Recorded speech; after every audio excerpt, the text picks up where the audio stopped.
Hello one and all, welcome back to ArcheAge Inspiration. My name is Cilantro. Today's rolls are 3, 5, and 6.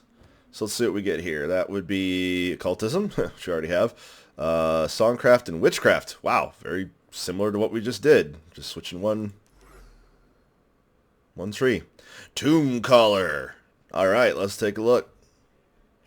I envision the Tombcaller as a DPS support hybrid for PvP situations.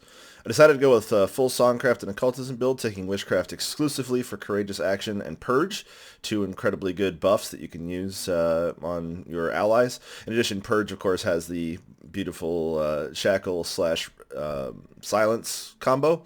Depends on other people that actually activate it, but there's a good chance that somebody will be shackled and or silenced in any given fight. So purging them not only will remove one of their buffs, but also, of course, will inflict the reverse status ailment.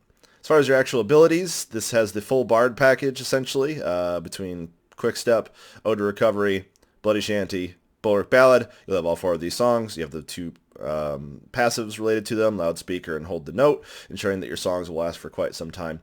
And you always have the option of inflicting damage on a target by using Startling Strain on them. This ability will not interrupt your songs and will cause the target to become slowed, take ongoing damage, have their attacks reduced, and their defenses reduced.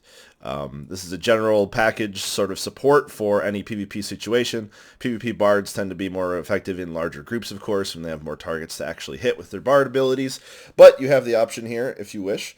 Likewise, you have the full complement of passives in the Occultism tree, including Reprisal, Macabre Reach, Intensified Harm, and Overpowered Spell Locus, all combined with Zeal for a fairly decent critical package.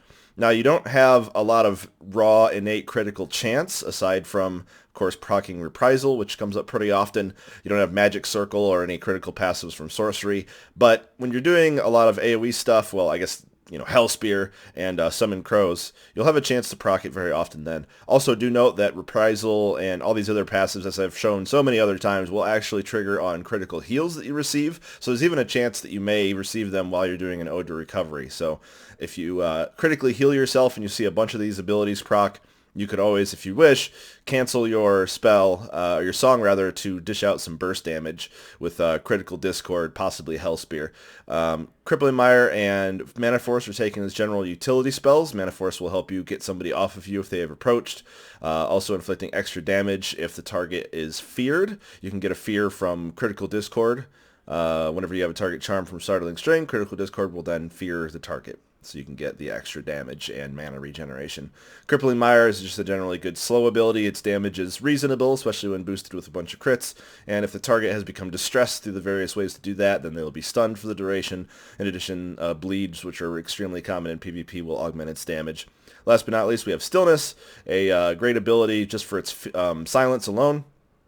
You can remove fear effects, which if you forget to use Courageous Action on yourself or otherwise it's on cooldown, you have the option to recover yourself from any given situation. In addition, just because you have the full Bard package, you can also be a semi-support healer as well. Throwing on a healing weapon will allow your Ode to Recovery heals to be, reasonable. They're there. It's going to help top off and sort of deal with any errant damage, so your healers can focus on actually keeping people alive who really need it by actually using their spells rather than wasting their regen and their cooldowns for that sort of stuff. The actual damage that's dealt by the damage package of bards is not phenomenal, but it is there, and it's usually initiated by a stun as well, because you have to have the target charmed with Startling Strain. In addition, I do believe that if anybody else in your party also has Startling Strain, then your songs will also affect them. Songcraft is often taken, can be often taken as an offensive caster support tree as well, so that's certainly an option. Just to show what the offensive capabilities can look like when you're singing the songs, I'll go ahead and show that off very quickly here. I'm going to use all four of the songs. Just a moment. And of course these do refresh the cooldowns and durations of each other, so you can have all four of your songs active at once if you were not aware. I'm going to go ahead and stun this guy, and as soon as the stun hits, my offensive spell will start to take some damage here. So you can see 812, 828. Not an insane amount, but it is there, and that supplemental damage will help focus somebody down. And as always, if you've managed to trigger a lot of your different passives, I'll see if I can get them to trigger here. Let me just do this again. If you can see all the different passives pop up at any given time. If I can, there we go, there's the heal. You can always just stop and start casting a few offensive spells. There's Zeal. Actually, we'll just go with Zeal. So I'll go ahead and cast a few offensive spells there for a little bit extra boosted damage in a burst. Note that the songs will also affect you during their 5-second window. They have about a 4 or 5-second window whenever you use them before they actually fade entirely. So if you time it right, you'll have a few seconds of that burst still affecting you and your party members whenever you actually go to use it.